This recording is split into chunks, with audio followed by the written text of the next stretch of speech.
So my name's Gary Mitchell. I'm one of the Wales managers for Social Farms and Gardens, and I've been asked to chair this panel discussion today, the post-COVID-19 future.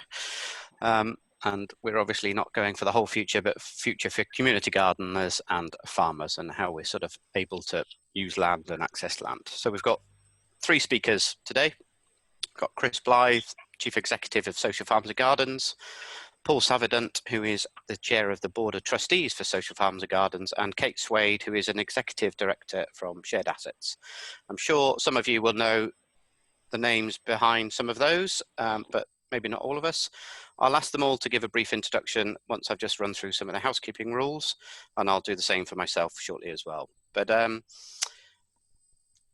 in general, we're going to keep you all muted until we get to the sort of question sessions at the end of each presentation. The presentations will be sort of 10 to 15 minutes. If you've got questions as we go along, please use the Q&A function. So that's just by clicking your screen, scrolling down towards the bottom until the little boxes pop up, and there should be one in there for Q&A. Drop your question in there. Jenny, behind the scenes, who you'll see is going to be our administrator for this webinar. She'll keep an eye on the questions. If you've got something that's not a direct question and you want to just raise your hand, if you click raise your hand at the bottom as well, Jenny should pick that up, and we can ask what you want to work out from there. If you want to chat with each other, there's the chat function group, and that allows you to directly message other participants or the whole group. And if you do happen to drop out for any reason, you can come back in just using the same link. Just to give you a couple of prompts for the next ones that we're running: Thursday the 4th of June at 2 o'clock, Safe and Secure IT and Data Protection Solutions for Care Farmers. And then Wednesday the 10th of June, 1 o'clock, Land, Tenancies and Planning Issues during COVID-19. So those are the next two.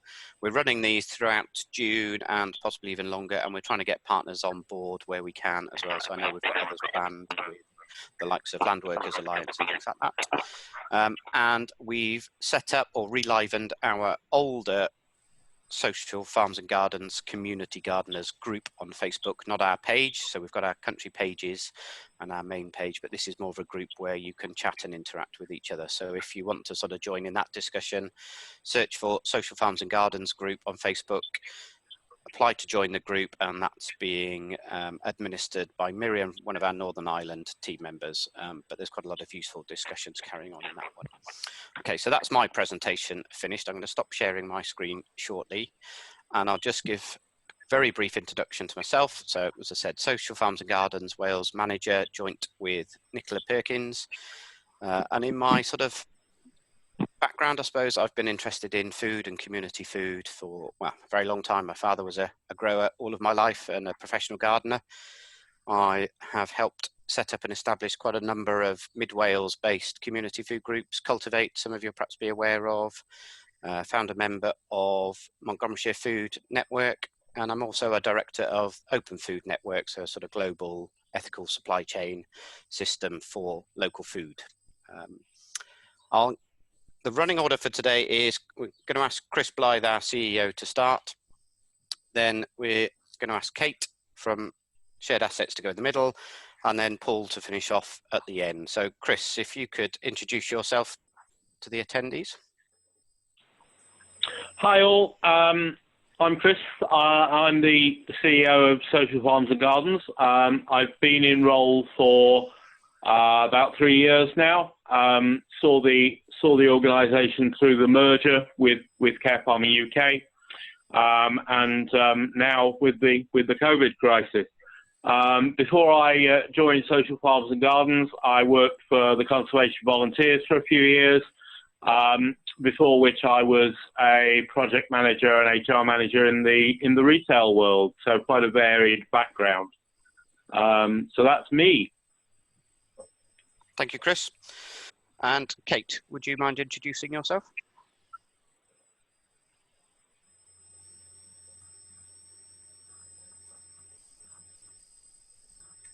Kate, you're muted.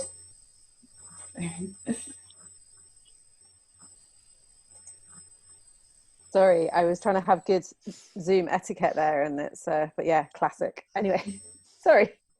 My name's Kate Swade. I am a Executive Director of Shared Assets. We are a social enterprise think and do tank with a mission to make land work for everybody.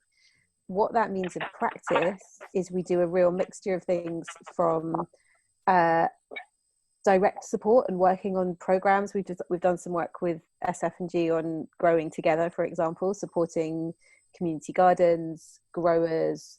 We've done a lot of work on woodlands through the Making Local Woods Work programme, thinking about groups of people managing land in various ways.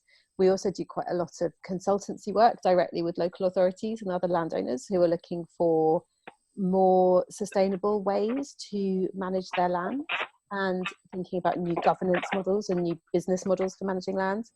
We are then also doing quite a lot of work at the more systemic level, trying to think about how can we work to help remove the barriers that people who are trying to do good things with land are facing. So we work across a number of different things, primarily on land without a roof. So we don't work on housing, but we do work with people doing woodlands, people growing food, people farming, and also people managing public space of various different kinds. I'll talk a little bit more about some of what we do when I get onto my presentation, so that's probably enough for now. Thank you, Kate. And Paul, if you could introduce yourself. Hi, I'm Paul Savidor. I've got my own commercial business consultancy, which helps businesses expand and strategize for the future, whatever that may be. I've been a trustee of Social Farms and Gardens for over 4 years now, and like Chris, was on board before the merger, gone through the merger, through our first sort of full year post-merger, and now we're in our second post-merger year. So we're in our second Social Farms and Gardens year. So yeah, and I'm a trustee of the organisation, which I find enjoyable and challenging, particularly in these COVID-19 times. Many thanks, Paul. And I believe we've got a previous trustee on the attendees as well, so it's nice to see some familiar names and faces to some of those names on the attendees. Okay, so we're gonna get started. The first one to run through a short presentation is Chris, the Chief Executive for Social Farms and Gardens. Once Chris has run through his presentation, we'll open up the microphones. If people want to directly contribute with sort of voice questions, that's absolutely fine, and direct to Chris or via me, that's equally fine. If you want to use the Q&A bit as we go through, Jenny will collate those, and once we get to the end of the presentation, we'll look back through some of those and hopefully make sure we've answered any questions that are there. So Chris, I'll hand over to you.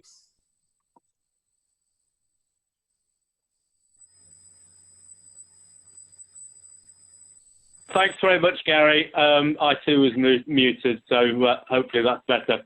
I thought I would start this brief bit of the session off with a quick overview of some of the survey results which have come in, from which we've really thought about setting these webinars up, and from there go into some of the sort of thoughts around the future as we come to the end of or post-COVID. But in the present time, and this is the results from the survey that's been running for about a month now, almost all farms and gardens during the pandemic have been operating under some form of restriction. And whether they're closed completely, which around 13% of our respondents are, whether there's some working but closed to the public, or whether there's some working and some opening to the public, all within social distancing constraints, and all within the rules that have been out there and changing on an almost weekly basis as we've gone through the pandemic. The key thing that's coming out of that is that many of the garden and farming members are experiencing some financial impacts as a result of the crisis. And interestingly enough, those farms and gardens who've gone down a semi-commercial or money-generating route, rather than being totally reliant on grants and trusts, which we've all advocated for some time.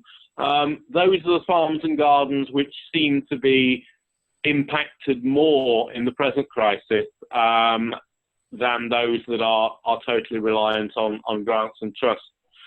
The grants and trust funders are certainly being very, very supportive, and hopefully will continue to be so. But certainly those organisations who have cafes, entrance fee activities which are paid for, creches, school groups, are all seem to be struggling a lot more financially than those that are reliant on grants and trusts. Well, a couple more key findings is that many groups are collaborating a lot more with other local organisations to support particularly the food system, but also community support and helping support that challenge of so many of the communities in isolation. And that means that many organisations are finding new and different ways of working, and certainly we would include the added online value of sessions such as this, and the many more different ways in which we're communicating, chatting, and sharing meetings remotely. And the other thing there is that 36% of the respondents to the survey have said that they plan to grow more food this year, which is interesting and also lines up with some of the data coming back from other surveys around veg boxes and the survey of London groups by Sustain, where that continual or improved food growing, greater amount of food growing, is something that's certainly coming through from many of the farms and gardens across the UK. Next slide, please.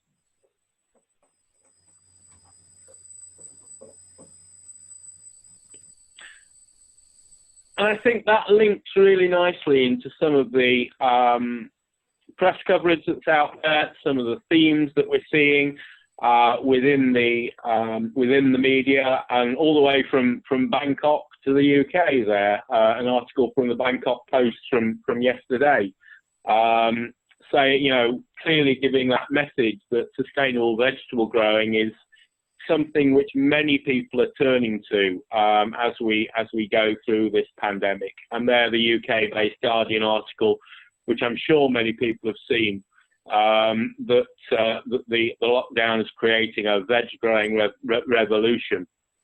And many conversations like this, many webinars are opening up that opportunity to discuss how that might best be achieved. And then also there on the right-hand side, something which I'll return to as I work through the slides. Has COVID-19 given us a chance to build a low-carbon future? And we all know that lockdown has had substantial positive benefits on the environment in terms of lower pollution levels, in terms of less greenhouse gas emission, but also in terms of that feeling and recognition that nature is returning to our lives. We can hear the bird song a lot more. We can see a lot more evidence of animal and wildlife activity in our parks, green spaces, gardens, canals, and our urban streets. So really important, I think, to recognise that opportunity that maybe COVID has given us to readdress some of those balances, many of which were already under discussion prior to COVID, related to climate change and the global emergency in that respect. Next slide, please. The other thing to think about going forward are the practicalities.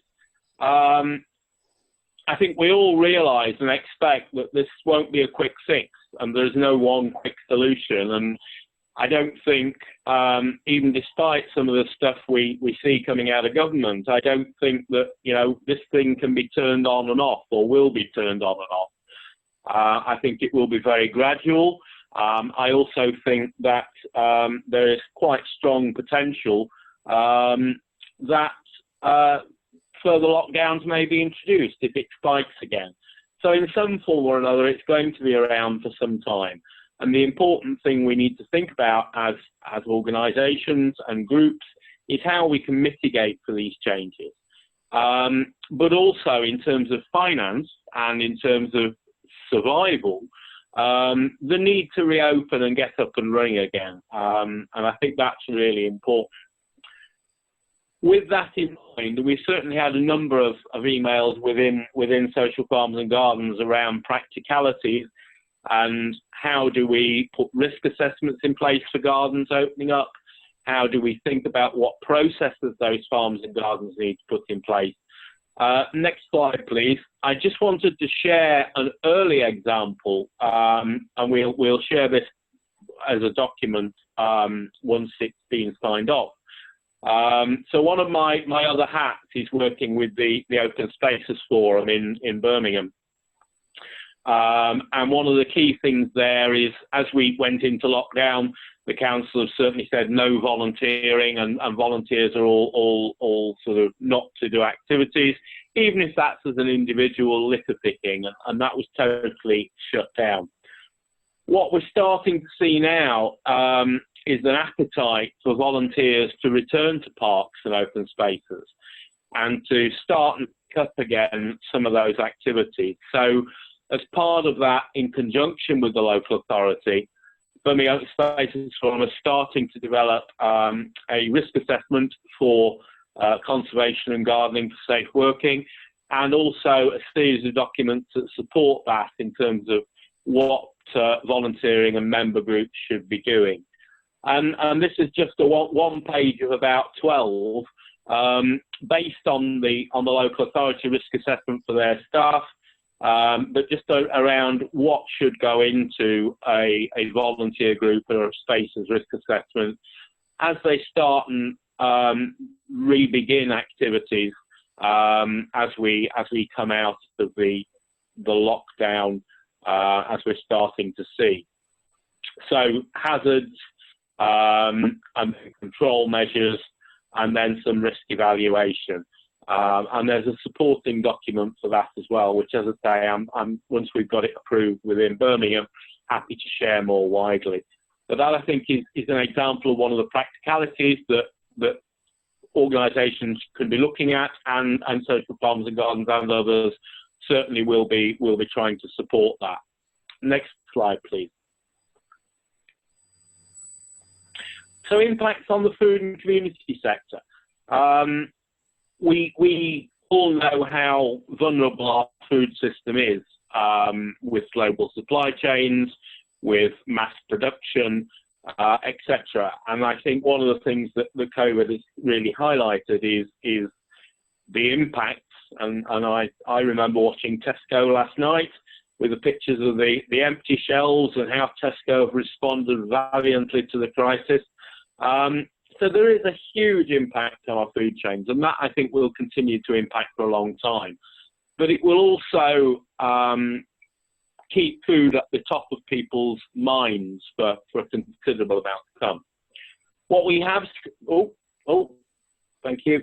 What we have seen is certainly greater community activity around food, whether that's through food interception schemes such as the Real Junk Food Project, food banks, food support, and food growing certainly, and that that needs to continue, and that should continue, because that's helping and will continue to help more people in need as we move to the other side. The collaboration within the local community setting, but also within the broader regional and citywide setting, can and should continue. Local food is beginning to be viewed more differently. It's beginning to be viewed as more important. And this will, have a long-term impact, but also will hopefully raise the profile of our sector and enable more of these fantastic activities to develop as we come out of the pandemic. But I think the other thing there that we all should be mindful of is, and I mentioned this earlier, is that it's providing different ways to have community conversations, different ways to get people into a conversation with their local neighbours and their local area.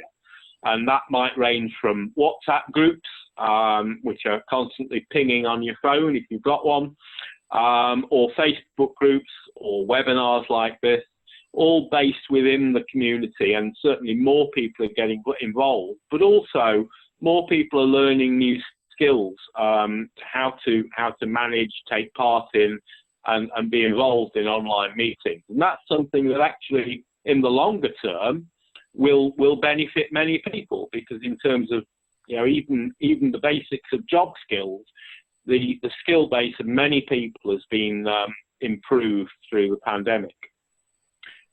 Next slide, please. And then within the environment sector, we've all heard about the Nature Recovery Network and the Green Recovery, which was is a piece of work ongoing by DEFRA and Natural England. And that will, I think, take real learnings from COVID, and is banging at an open door, really, because, you know, we all recognise the value of nature and green spaces within this difficult time. The question for the sector is how we ensure that focus can be built on. And I think a lot of that will come from this greater realisation of the value of nature by different people. So if we take parks use, for example, and being really sad, I sometimes watch the government briefings at 5 o'clock at night. And one of the interesting things for me on one of those slides, and I even went on gov.uk this morning to look at the slide, but one of the interesting things there is there's a slide in that mix from either Google or Apple data that shows people looking for journeys into various things, be they retail, be they cinemas, be they shops, be they supermarkets, be they parks. And if you look at the graph of parks use since pre-pandemic and pre-lockdown to the present day, the present day use and search for visits to parks is actually quite substantially ahead of where it was pre-lockdown. So that's a real positive, that the people are connecting better with nature in our parks. But also, one of the discussions we've had within the park sector as well is around actually these people connecting with parks in lockdown are potentially different people. So people who are working from home, who would normally be working in an office, people more connected with their local community and their local parks. So a different sort of audience for the value of our nature and green spaces, which will hopefully play a bigger role in the future. And then just moving on to the last slide, a few conclusions. The future is whatever we want it to be. We can grasp the opportunity presented by the crisis, or we can let it slip. And I think as a group of organisations, whatever our remit, whatever our size, large, small, we all have an opportunity to do that. COVID-19 has certainly raised greater awareness, focus and opportunity on the food, community and environment sectors. And again, as I've described some of the elements of that, that's something we can all capitalise on. And then where I started, we won't see a sudden return to normal. We won't see a sudden switch where all of a sudden lots of people want to benefit from the services that our farms and gardens across the UK offer.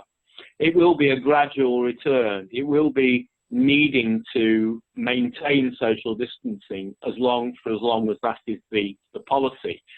And it won't be a sudden return to normality.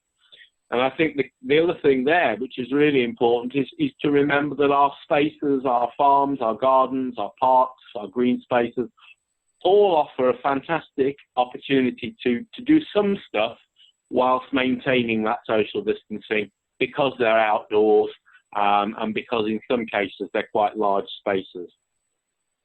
And finally, with reference to that risk assessment perhaps, but the more we think about now, the more we prepare before any more lifting of regulation takes place, the better placed all of us will be to move ahead and come out of this in a beneficial way to everybody involved.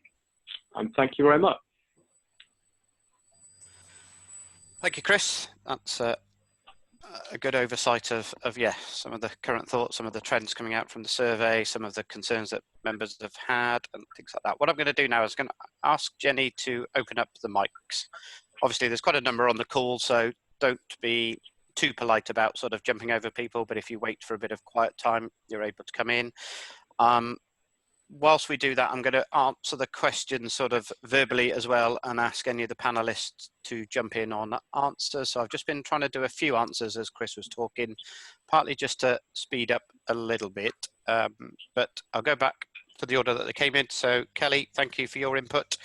Having recently visited an 18-acre food forest, which sounds fantastic, recommending that obviously that's a really good way to show some sustainability in the future. And yeah, I think my reply was, yeah, great, absolutely could and should play a decent part in a more sustainable food system. But Kelly, I don't know if you're able to, whereabouts was the example that you went to?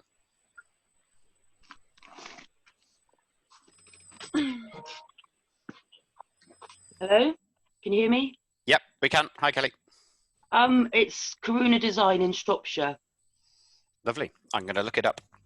There's also one in Moyle Grove, you know, down by Cardigan. Yep. Definitely, because I went to one of their talks. And the only other ones I know are up in Scotland or Martin Crawford's down in Dorset, but I think there might be a few more in Wales. Yeah, we've got a few in Wales. Certainly Bangor Forest Garden is a reasonable example. Paul's Primrose Earth Awareness Trust, although it's not sort of fully functional anymore, was one of the leading examples really of productive forest gardening.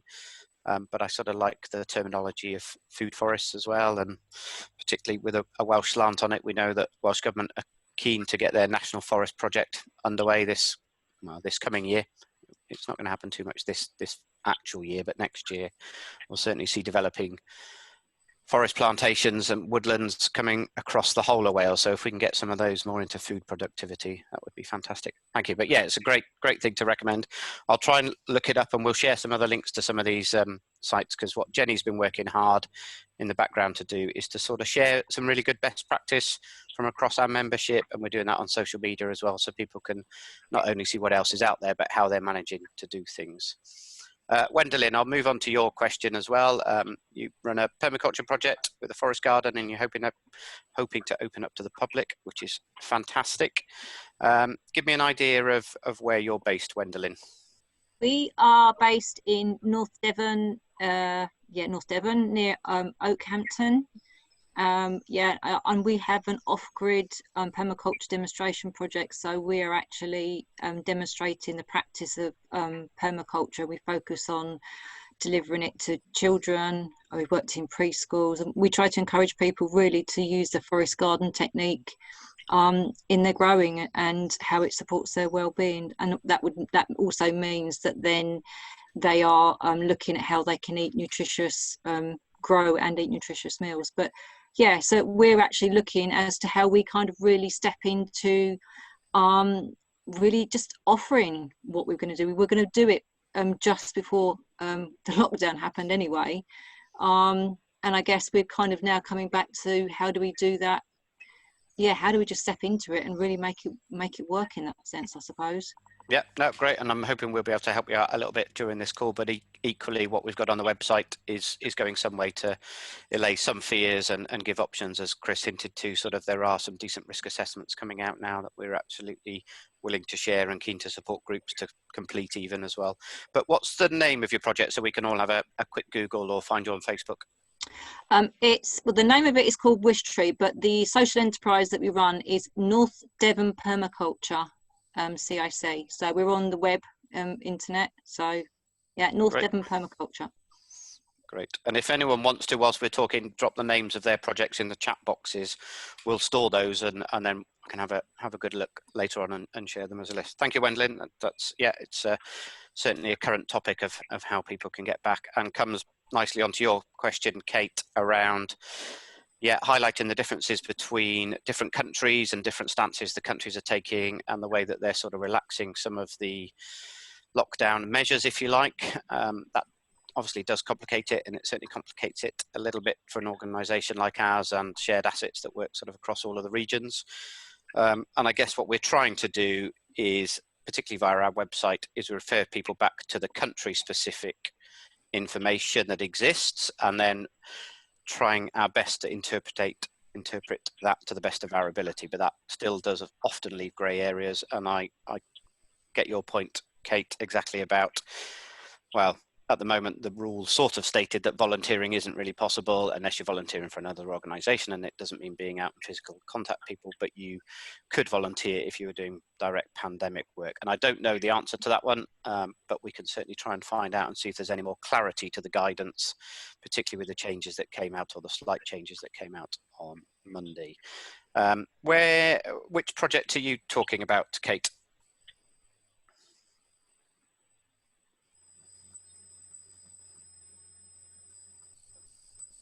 Sorry, I was muted. We're Swansea Community Farm, Gary. There we go. So quite a public space, fairly small site, busy. I can fully understand that. So yeah, we're going to have to look at how we support you. Like I say, it isn't so much that. It's just that obviously people have to travel here. Most people don't walk. So there's the non-essential travel issue. Which I think has changed as of Friday. You can go within, well, as of today actually, you can go within 5 miles. Yep. But they haven't updated their guidance on whether non-pandemic volunteering is allowed. Yep. I've emailed the WCVA this morning, because obviously that's something we need to be sure of before we invite people back. Yep. But as of right now, we're not sure whether we can do that or not without breaking the law. Yeah, no, I think, clarity really does help. We are aware of quite a number of volunteering sessions going on, but the ones that we've been sort of supporting have been looking at food production, if you like, as part of their remit. So they're getting underneath the regulations in that sense. So we're looking at food production. Are you talking about Welsh projects? Welsh projects, yeah. Using volunteers for food production? Yeah, which is possible under the guidance. So that might be one route that we can help you get some clarity. I wasn't sure that it was, because we could see stuff about essential work, but volunteering didn't count as essential work. Yeah, thankfully, food production is still classed as essential, and you can use volunteers and labour force to do that. Okay, well, if you can send me something that says that, because I couldn't find anything that said it could be volunteers that did that essential work, then yeah, we've got an in. Thank you. Yeah, no, we'll try and dig that out for you. We can certainly, like as you've done with WCVA, we can ask the questions to the right officers or ministers in Welsh Government to try and get something formally written down if we can't find it. But there's certainly there's some good practice going on out there, and I think if some of that good practice can be followed, then there's no harm in supporting you to do that. Definitely. Thanks, Kate. That's a valid question. Was there another question there that I haven't seen yet? I think there's also, Jane Morris had her hand up to speak, possibly with a question. Yes, can you hear me? Yes, thanks, Jane. Good. Can you see me? I'm not sure where the camera is here. No, we can't see you, I'm afraid, but we know it's you talking. Does it matter? Okay, I just wanted to say that on behalf of the National Forest Gardening Scheme and our forest garden in Birchfields Park, I did check with our council, and we got approval to carry on with our volunteering work in our park, and there wasn't any querying about whether it was essential volunteering. And similarly, the City of Trees initiative is encouraging people to water trees in parks, etc. So certain kinds of community gardening in public spaces is certainly being encouraged, even if it's not explicit in the guidance and legislation in relation to COVID. And I think this kind of gardening in public spaces is absolutely crucial for maximising our food production in the future. I know all kinds of social farms and community gardens exist behind fences on allotments and on private land with social aims and welcome visitors. But I believe that what we can do in public spaces, community grounds, not just our parks, in the grounds of community centres and all kinds of public services, is where there's the greatest potential to improve food security in urban areas. And that's why I've been promoting all kinds of incredible edible community orchards, forest gardens and food forests. I think forest gardens are the exemplary case of what you can do in a public space. And I'm very sorry I missed the beginning of the seminar. I've been doing a lot of early morning watering, and I've got a bit out of kilter with time, and I'm sorry I missed the beginning of the discussion.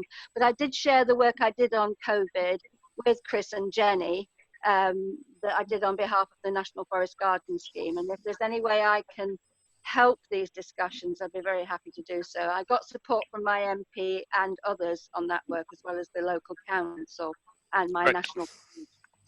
Yeah, no, I think it was certainly some good championing of forest gardening here, which is fantastic. And yeah, thanks for your support, Jenny. And I think what we'll make sure is that sort of information that you've helped us with gets disseminated. It's accessible for others to see. But you raised the point of some local authorities getting what is needed and what we would class as fairly essential work, and being open to that. And then, as Chris raised during his presentation, there are some local authorities that really don't want to be concerned with it, if you like, so they don't have significant enough resources to think about it in any great depth, and that's where we sort of come in to help them sort of nudge them along. So I think between us all we can start to ease some of the operations on the ground, definitely. If I could just clarify, we haven't had any resources directly to support us in continuing our forest gardening, and indeed the watering has been a big strain, but we are allowed. There's no question about us being allowed to do it. Thank you. Yeah, no, thank you very much. I've got time for one more question before I sort of move us on to Kate's presentation, if that's okay. Anyone want to jump in? Yes, if no one else wants to. Yeah, go on then. It's fine, Kelly. Did you see my comment about wild edibles? Because I think that's quite a unpublicised way of growing, but that guy that I mentioned, Stephen Barstow, at one time had over 3,000 wild edibles in his garden. He's a vegan and that's what he mainly eats. I think that's what I mean. It's like an untapped resource that, apart from the gardening and the food foresting, it's really important to start teaching people and children about wild edibles and how much there is around, because it's got to be as culturally entrenched, not just someone trying a bit of nettle soup, but showing us and teaching us how to get back to nature and all the nutrition that's out there. So just thought that was really important, that we should think about that. Yeah, absolutely. And thanks for raising it, because it is an important part of what could be a better food system. So yeah, thanks for raising. Right, I'm going to move us on to Kate. Kate's going to host a short presentation for us as well and run through that. And then, as we have been doing, if you've got any questions, keep firing them away. I'll do my best to answer them. Any panelists, if you want to jump in as well, please do so. Thanks, Kate. I am going to attempt to share my screen. Share. Can you all see that? Yes. Yes, good. Okay, so I will try and be, right, I'm going to just start my timer as well, so I've got an idea of time here. I'm going to try and be fairly quick, because I think the conversation is probably the really interesting thing here. So at Shared Assets, I'm not going to go too much into what we do and who we are. We have a website. I'm always very happy to talk to people. But we have been thinking quite a lot about what happens, not in this immediate next few weeks, but in the next months and years after COVID. And I suppose taking the view that what this pandemic has done has revealed some stuff that was always there, but has been invisible up till now to many people. And one of those key things is the land and food systems. So suddenly people being very aware of short supply chains and or very long supply chains, the uptick that we're seeing. We work alongside a number of people who are running veg box schemes and are incredibly busy meeting increased demand for local food. The kind of innovations that we're seeing in the current system being actually very exciting. But one of the key things we're feeling this is doing is like lifting the lid on the fact that we currently have a land system that doesn't work to either look after people or spread prosperity. So I suppose we are very much in Malcolm X's camp here. And I literally was, just as Chris was talking, slipped this slide in, because it's really easy to talk about we need a revolution in food systems, or we need to change things. I think we've all got to remember, as people who are working on and with land, we're actually doing something very, very political. And it's one of, I think, the really interesting challenges of this moment, to continue thinking about how do you as community gardeners, as care farmers, how do you continue to provide the services that you're providing and work with the people that you're supporting, but also potentially use this as a jumping off point into the future. So yeah, we are taking the view, I suppose, that the seeds of a resilient future already exist. We have most of the elements that we need for a sustainable, resourceful food system that provides people with the agency and the control over their local environments that they might need, and also good, healthy food. I totally should have put forest gardens in this little list. That's a bit of an omission on my part, so apologies for that. But yeah, we're coming from the point of view, the resilient future already exists. We talk about common good land use, and I think probably what all of you are doing would count as common good land use, but there's also lots of people out there thinking about parks and open spaces, thinking about woodlands, thinking about forests, who are using land in ways that have multiple benefits that are shared, that really enrich the environment, that produce the things that people need, from food, fuel, fibre, up to opportunities for socialization and relaxing, that have some kind of community voice or community control in them. And that crucially, the sort of sixth point here, I think what we're beginning to see is that land, we think land should be at the center of system change. I think partly what we're seeing is land just is at the center of system change. How we use land and how we use land in the future is going to be a crucial part of how we come out of this pandemic, and whether we come out of it better than we went in. Just got a quote here from Larry Summers, who's a US economist, and it just felt like it summed up to me some of the things that we might see. Again, we might see this might be that we might be in the sliding doors moment between a utopian local food future and a deeply fascist police state. And probably what's going to happen is some kind of mixture of those, depending on where you are and who you are. But it feels like there are opportunities for community gardens, people doing horticulture, forest gardens, to take advantage of this need for more emphasis on self-sufficiency, more emphasis on producing near consumers, this idea of self-reliance. And we're seeing that common good land users, yourselves included, often totally exemplify resourceful thinking. When often people talk about the community sector, it's often done with a little bit of a sneer, but I think we see some of the most innovative and the most interesting thinking, whether that's how do we continue to provide gardening opportunities in a socially distanced way, whether that's how do we get this food to those people in a way that they need, or whether it's something totally different, by the people who are working directly on the land and directly with communities are closest to the solutions that we need. So there are these opportunities, but we're in a deeply, deeply uncertain place. And obviously, none of us can read the future. None of us can know what's going to happen. You can find a million different hot takes on the internet that are going to tell you what's going to happen. But I thought the one thing I would try and share with you today is some work that we did a few years ago, which was completely aimed at people working in groups. So community gardeners, boards of trustees, anarchist friends coming together over their allotment to think about what is it, how might you grow or how might you change the way you work in response to new information. And the pandemic is basically a whole heap of new information. So we did this project back in 2014. There's a link here, and I think Jenny's going to be able to share these slides that will take you to a bunch of stuff on our website. There's a set of case studies of previous community-led or existing community-led innovations of various kinds that had grown and scaled and changed, a set of thought guides and a sort of self-facilitation pack to help take people through this.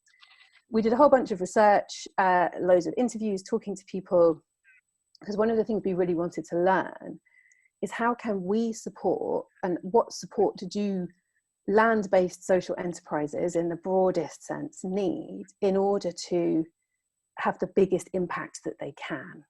And often the default is goes down to, oh, well, people should grow, they should scale. If you're doing really well, you could do more and more of that. And that always felt instinctively and experientially kind of wrong to us, that there was something that you lose when you grow something or you change it. So we came up with this thing of 5 tensions that any group wanting to think about changing or being forced to having to think about changing might need to consider. And I thought I would just run through them very quickly now. The first 3 I think are interesting, but slightly less relevant to the situation. The last 2 I think are really relevant. So, and there's all sorts of information out there to back this up, but something to think about when you're thinking about the future is, are you good at doing things that, so scaling things and then coming up with new things, innovating, are 2 very, very different processes and need very, very different organizational systems and often quite different personalities. And so I think having a good look at who you are collectively around a table and what you're good at doing, and our facilitation kit kind of helps take you through some of this stuff, is a really good place to start. We are currently experiencing like an unprecedented sort of push from the outside world in terms of needs and things changing. There are calls out there for people coming up with solutions to help with COVID, whether that's funding, ideas. Often I think the funding doesn't quite meet up to the scale of the problem that they're talking about, but really thinking about, often community gardens have been very self-generated, people coming together to meet their needs or the needs of other people that they see are not being met. And we're moving into a period where suddenly everybody's interested in local food, and there may well be a big push from funders and policymakers to invest in groups and organizations providing these services. That might be a great opportunity for you. It might be something you do not want to touch with a barge pole, but being able to be very clear about that is, I think, quite important. And that also, one of the things that often people look for in these situations is like, oh, there's a project that's working really well. Let's either grow it or let's try and replicate it. Again, that can work. That's a trodden road to business success. It might not be what you want to do, and it might not actually be appropriate for what it is you are doing. And this is often really the case with land and place-based things that are very much context driven. Now, the 2 things I really wanted to focus on was the sense of you as a group getting a sense of whether what you do is valuable because of what it does. So it might be that what you do is valuable because you are growing healthy food for people who really need it, or so like the impact, or whether that is in the value. So what you do is valuable because of how you do it, because of the fact that you work alongside people with multiple needs, or because of the fact that you are providing services to people who would never normally have services provided to them. And really getting to think about what it is in what you do that is valuable, and what it is that you as individuals and as a collective value, what it is that attracts people to come work with you. And this is a really important thing to be thinking about when you are looking at new funding streams, new opportunities, new collaborations, of which there will be many, many out there. It's really getting to the nub of like, what is it that we do that's really important, and how do we keep that? The other thing that comes up often in these conversations is this tension between the alternative and the mainstream. And I think what we might be about to see is, a lot more funding, a lot more interest going into innovative, quirky, alternative, local food projects, and looking to try and bring them into the mainstream. Again, that might be perfect, or you might decide that actually, what we're trying to do here is build a totally alternative system. We don't want to engage with the mainstream. If our local Tesco's wants to stock our carrots, we are just going to tell them to go do one. And I think this is one of the areas where there is often a huge variety of opinions within a group. And I think the key point that we found through all of this, this really quite in-depth piece of work, was actually, it is okay when there are different opinions within groups. It is okay that people might have different approaches to making change happen. and that you should almost expect that to happen. In the case studies where we looked at, one of the things we saw as one of the most effective community-led innovations of the past 30 or 40 years was the gay community responding to HIV and AIDS. And one of the things that happened there was people coming together to provide services to people who were very, very ill. And those services then being brought into the NHS in one way or another. But what happened to the groups was some of them grew, and one of them now is Terence Higgins Trust, one of the biggest sexual health charities in the country.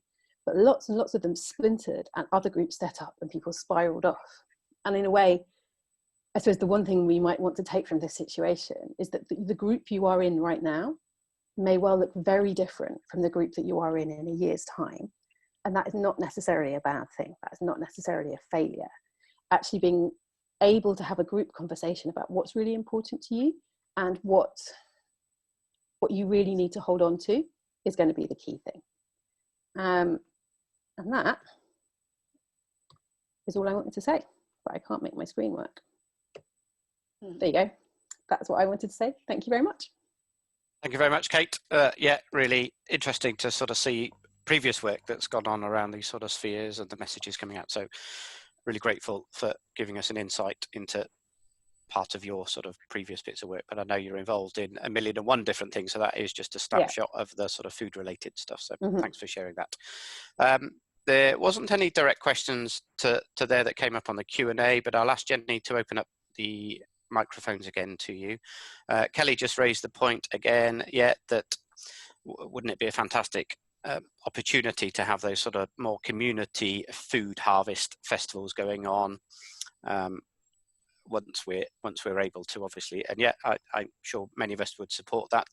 Kelly, I'm sure you're aware of the big lunch, which has changed name now, and I can't remember its current operating name, but obviously that's one of their key aims, and I'm sure they'll be looking at ways that they can get back on track for probably not this year, to be honest, but maybe next year. But if anyone knows any more about what the big lunch are planning further ahead, do drop in. Yeah, I think I'd be wanting to do just a local independent thing. Yeah, great. No, I think more the merrier, and it would definitely be celebrated in any region, I'm sure. They've got loads of they're good, they're great, and it's a good project, but there's certain criteria and rules, and it's, so I just want it a bit more wild than that, as I am. Yep, no, point taken. Any other questions, particularly for Kate?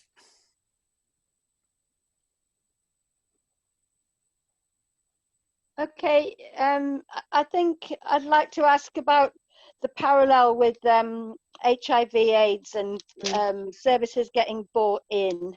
Was very interesting, and I'm wondering if you're anticipating a resurgence in local food policies of some kind, or what the structures might be at local government level to support action, and whether what we can do to get the scene right. In the National Forest Gardening Scheme, we thought that the climate emergency would lead to us getting a leverage into the planning systems for change of use of land. And I think climate emergency and food insecurity together should really boost opportunities for food growing. So how do you think we can do it with local government? Do you think the local government association or a particular organisation is key? I think it very much depends on where you are. One of the other projects we're doing at the moment is looking at county farms, so local authority owned farmland.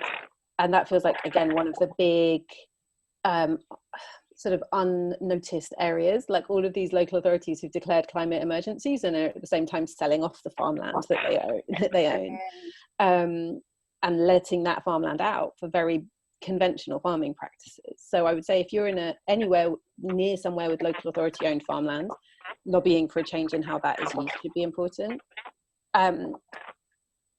The agriculture bill is going through Parliament at the moment, and people have been trying to get really good amendments into that have all been knocked back.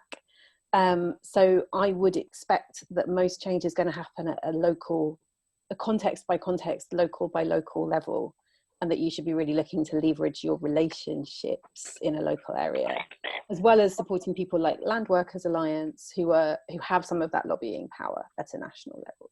So I don't think there's an easy answer to it, but yeah, what we need is local authorities to start buying local food and start providing the opportunities for that food to be grown locally through their use of land and assets.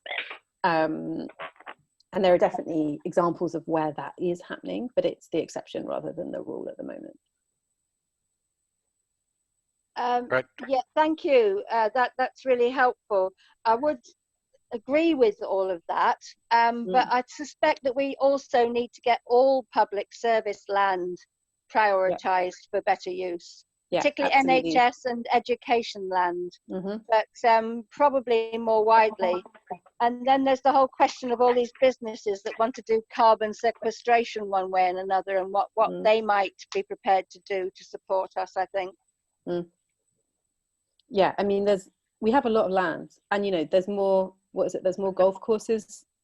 Golf courses take up more land than housing does at the moment. It's we are not as full and squished as people might want us to believe we are. So I think and that is where coming back to the deeply political nature of land and who controls it, and being aware of that and not scared of that, I guess, is one of the key things we might need to do. Yeah, I think there's some really valid points there, particularly in Wales. I know we've been championing Welsh Government to address their local authority farm holding estates in a slightly better system. They do produce a pretty good report every year, every few years from Welsh Government, to be honest, about the state of play. They do a sort of market state of play report on the farms, and they have clocked the worrying trend of disposal because they just can't afford to bring them back into productive use, but also they're not very sustainably used, and they know that. So we've certainly championed a couple of calls to Welsh Government to say this needs a bit of a rethink, obviously with the likes of some of the higher profile cases that have gone through Wales recently. And we have actually applied for some money to be able to do some sort of test pilot cases in Wales around how a more diverse localised farm system could work, which is great. We should definitely chat, Gary, because we're right in the middle of thinking about that stuff. No, definitely. And also, you're right, agricultural bills going through, but the different countries have got their own take on what a CAP reform might look like, and that's a really good starting point to try and influence a better outcome. And the Welsh one is at what they call a co-design phase at the moment, so they're allowing farmers to input into that process, not organisations, but I think we know many farmers between us that can register their interest, and I suggest we try and look to do the same in England and in Scotland and Northern Ireland, because they're all looking for some sorts of reform. But as you say, at the moment from Westminster, the agricultural bill isn't looking particularly healthy, which is disappointing, but let's hope there's enough power and lobbying from the communities behind that to see some change. I'm going to move us on, if I may. I'm conscious of the time. Paul, can I ask you to run through your sort of conversation with us, please? Yeah, sure. I assume you can hear me? Yeah, yes. Good. As we are sort of looking forward to the future post COVID-19, I thought it would be good to just look back, which is only looking back for a few months now. And I know this lockdown has been with us for quite a while, and it feels as though it's longer than it is. But if we turn back just 3 months, we know that many of the issues that our member organisations and similar green space organisations were having were around funding, and were also around the fact that there was an increased call on their services, and very often the increased call on the services was not being met with increased funding for those services to be delivered. We touched on land already, obviously, with Kate, and that is a significant issue. In West London, where I live, we have a large number of green organisations within maybe just a 2-mile radius of where I live. And we also have over 1,500 homes being built within that same radius. Much of that is calling on land which will not actually it'll be openly public land, but it won't be public land because it'll be under private ownership, and there may of course be restrictions, and there'll be different plants and trees in there than we might want, but those are things that we have to deal with. I think one of the other issues that we all have is making people aware of the benefits of the space that we all work in, and how people can both access those from a need basis and also from a volunteering basis. One of the biggest calls that we have in our area is for volunteers. And even though we have a large number of volunteers, with a large number of green organisations within a very small area, a lot of volunteers are working on different projects sort of from a week-to-week basis. I think what is happening at the moment, and I've certainly felt it myself, is that this lockdown is causing an increase in general anxiety. It's mainly down to the fact that we're restricted at the moment into a small area of travel, even though those lockdowns have been lifted somewhat. So in England, we can travel as far as we like to visit somewhere and then come back, which I particularly find rather odd, but we're not here to discuss that. I think one of the other things that we are all aware of is the benefits of green spaces, whether they be community managed, whether they be council owned, or whether they be privately owned. And certainly I know that without my allotment space, and also without the community garden space that I have very nearby, the last, 9-10 weeks or whatever would have been a very different affair for me. And also the fact the home that I live in is not a sort of one bed flat. So I'm very fortunate in that. But many people aren't, and many of the people that we're delivering opportunities to obviously are in the vulnerable bracket, and many of those people just do not have the opportunity to get now to the places and spaces that have been a lifeline to them. At the community gardens and allotments, because the community gardens that are local to me are 3 metre by 3 metre growing spaces, 55 of those, so effectively they're mini allotments with a good amount of environment and natural area around the growing spaces. We've been quite fortunate in that we've been able to keep those open as we have been able to keep the allotments open, though we have put in additional safeguarding and obviously social distancing restrictions. So with the community gardens, there's been a sort of semi-rota with people, so that if somebody is working on their 3 metre by 3 metre growing space, nobody within another 2 plots of theirs can actually be working on theirs. So there has been a semi-rota there. I think one of the big issues that we have is people, even though we've been able to put in measures to mitigate the situations that we find ourselves in at the moment, a number of our plot holders have found themselves with significant anxiety over whether they can actually leave their houses and come down to the plots. Obviously, well, not obviously, we have gates on our spaces, and they're high point touch areas. So there's been, even though we've put in measures to reduce any infection at those points, there's a number of plot holders whose anxiety has been too high to actually allow them to come and enjoy the spaces. So those are the issues that we have at the moment and that we've had before. I think coming out of this lockdown, as we appear to be doing at the moment, one of the great issues is going to be having volunteers back on our site. We've heard that from Chris, and we've also heard it from Kate and a number of the attendees on the webinar this afternoon. It's something that is we as an organisation, Social Farms and Gardens, and also our member organisations need to think about carefully. But we also need to be aware that the volunteers that we have and those who are coming onto our sites, they may have major anxiety issues about coming back to these sites. And very often these sites and projects are a day of solace or an afternoon of solace for these people. And I think we need to put in whatever measures we can to make sure that people feel comfortable in returning to the site. As we all know, we talk about the United Kingdom as Scotland, Wales, Northern Ireland and England, though another part of the United Kingdom, the softer part of the United Kingdom is the Channel Islands, and I come from Guernsey, I think as some of you will know. And Guernsey is coming out of the lockdown, which was quite strict. It was more in line with Spain, and they're coming out of that lockdown at the moment. And from today, hairdressers are allowed, and so are in-house cleaners and that type of thing.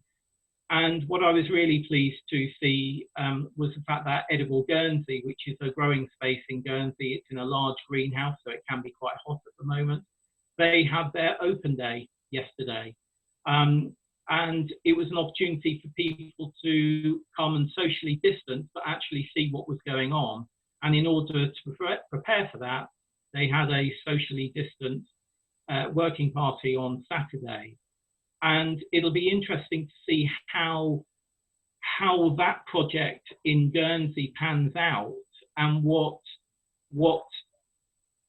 challenges Guy, who runs that project, is finding in opening up Edible Guernsey, because obviously anything that we can learn as an organisation and member organisations from that will help us going forward.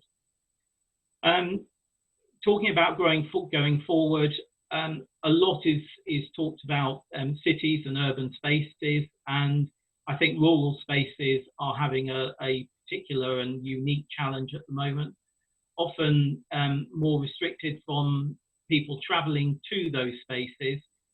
That has increased over lockdown, and I think the anxiety for a number of people is going to be even greater in going out into those areas and going to those projects, even though those projects will most probably be able to give a greater feeling of freedom while you're at them, simply because of the acreage of those projects and those spaces. I think one of the things that we all have to do as a member organisation and for Social Farms and Gardens is think about the future and think about the things that we may have to put in place. And certainly as trustees and with Chris and other staff members, we've been talking about a number of different strategies that we have as potential avenues going forward, depending upon what happens with the lockdown, and of course, particularly what happens about a second wave of infection with COVID-19 that I expect rather than don't expect. I mean, I hope I'm wrong, but one of the things that we may find is that we're all working towards reopening projects, but then something may happen. It may be in particular areas, and then a lockdown happens again, and we have to reverse all the things that we started putting forward. And of course, that will increase the stress for a lot of people, particularly people working at those projects. Where will the landscape be as we come out of lockdown? Nobody has a crystal ball, so no one can say exactly where we will be. So I think the issues that we had prior to lockdown, only 3 months ago, will remain post-lockdown and will be exacerbated. Many grants and funds have been delivered during this lockdown period, and one wonders whether those organisations and charities that have given those funds will have funds to give again, or whether the money that we may have wished in funding in 6 months' time is no longer in the kitty of a particular organisation and funder, because it's actually being given out in this period. I think as an organisation, one of the things we must put forward is the fact that we are a solution to the issues that we're going to see as we come through lockdown and come into the normal world, though what that normal world will actually be, I'm not sure. Personally, I don't want it to get back to normal, because I think normal was the problem that helped us get into this state that we're in at the moment. But one of the things we all should be doing is thinking about the opportunities, because there will be opportunities. In our local area, a lot of the green organisations that work autonomously have been coming together to talk about how they may work collectively going forward.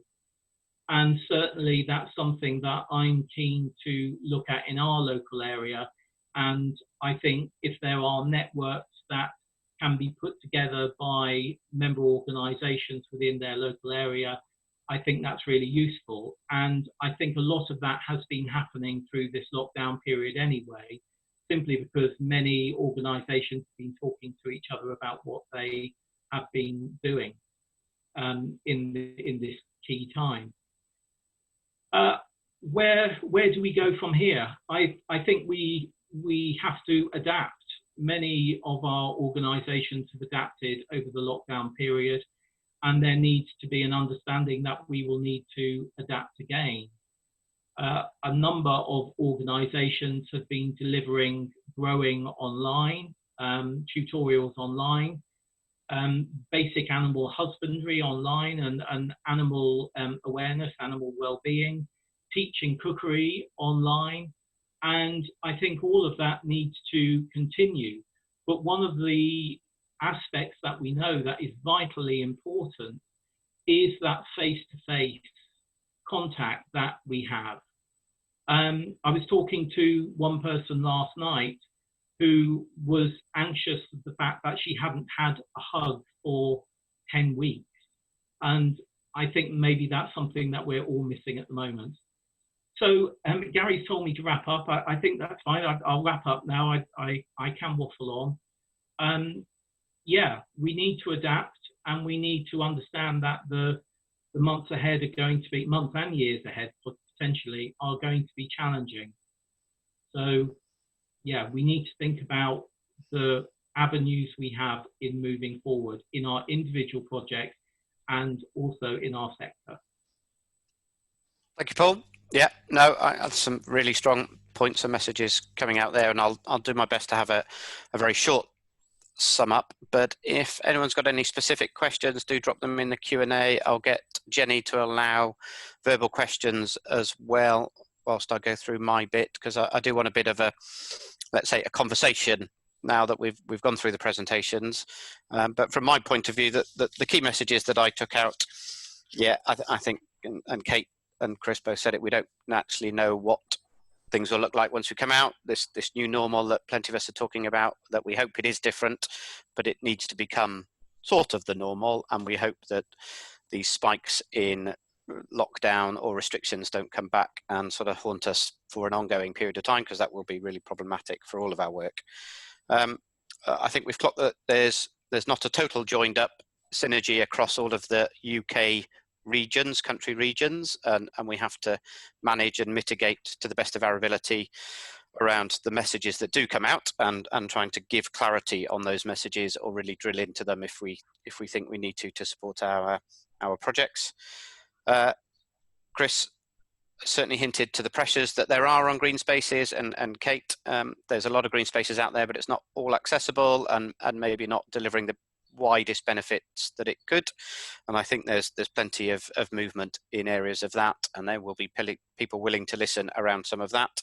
But as we've talked about, land ownership is a really complicated structure across the whole of the UK anyway, but we've got some skills and expertise within our different projects, within the different organisations supporting projects. So I think we can make some forward movement on that. Funding for those that need it, yeah, it's clearly an issue to clock, and we will definitely be working with funders and governments to make sure that there is the right sort of funding coming out of post-lockdown work, so that the money gets spent in the right areas.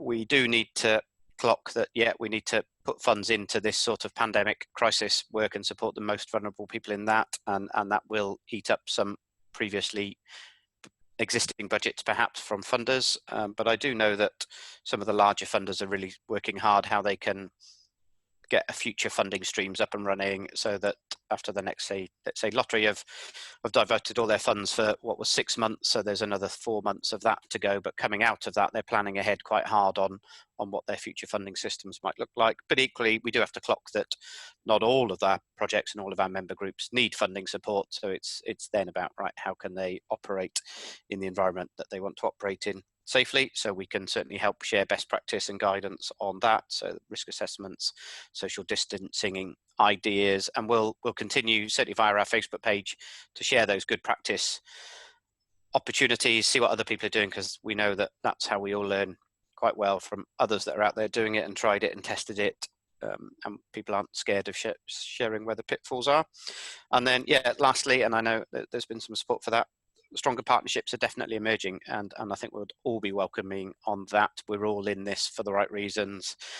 We overlap in lots of many areas, so let's make sure the partnerships are really cemented as we work forwards and work out how projects can support each other, how organisations can support each other, how we get different local authorities talking to each other on similar topics, and even governments as well. And that's a job for all of us. It's not an easy one, but I think those are the summary points that I took out of it. I don't know if any of the panelists want to add any more.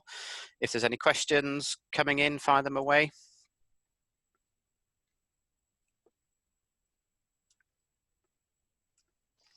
It's Patricia from Northern Ireland here. Hi, Patricia. Yeah, I'm a staff member of Social Farms and Gardens. I was interested in the land discussion, and I think it is something that is common across us all. Can you hear me okay? Yep. Yeah, that sort of for well-being on the ground, which a lot of us are involved with in our projects, but when you release a piece of land, it activates citizens, and I think that's what we're all needing, that as we come out of it, out of the lockdown, that, you know, we're energized to do something about the situation we find ourselves in. And it's something that governments, and maybe it's local council level, at a local level, but it's also lobbying and advocating at a higher level too, that the transition to the new economy is a green economy and a green recovery. So I think the common thing with a lot of us is land and access to land, and so I really enjoyed the presentation from the asset group. Sorry, I haven't got your name. I just joined late. We're shared assets. That's shared like assets. The whole point. Thank you, because we've been producing a report on the state of the sector in Northern Ireland, and we just wrote the introduction to it, and really it was just what you said there. It was very poignant. So I really appreciated that. Lovely. Thanks, Patricia. Yeah, raise those or reinforce those key points, I think, that we've all got in our head going forward, and I think it's up to all of us to keep working hard on how we can create that better new normal going forwards. Thank you, Patricia. Any other questions? Did you see my comment about the Swansea local council document, Our Growing Communities? Because I think that's quite helpful if somebody hasn't read that before. Yep, absolutely, and we'll try and find it online, and then we'll share it as a link, and see if we can host it as a resource if it's still on the council's website, which I'm sure it is. Yeah, it is. Because I just looked it up now. Great, thanks, Kelly. Any other questions? I'm conscious you've all been sat there very patiently listening.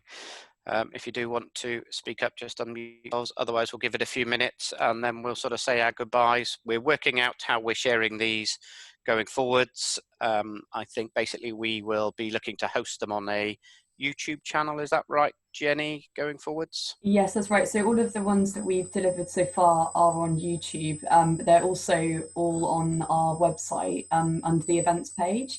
So I'll also send a link out to that to all attendees in this call afterwards, so everyone can look at that. And also, obviously, we said at the beginning this webinar was recorded, so I'll get this up by the end of tomorrow, so people can rewatch it and have access to the links that have been mentioned. Great. Thanks, and thanks for contributing on the chat. There's quite a mix of groups out there. Nice little cluster from Nottingham, a few from Wales, which is great. Some from Northern Ireland. So yeah, I'm pleased to have been able to chair this one. Any other comments before we go about our work, if you like, or our project thinking?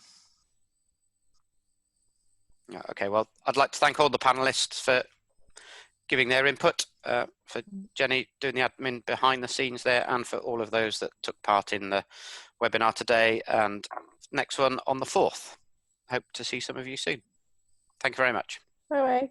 Thank you. Bye. Thank you. Bye. Panelists, I might ask you stay on just for a few minutes if that's okay. Okay.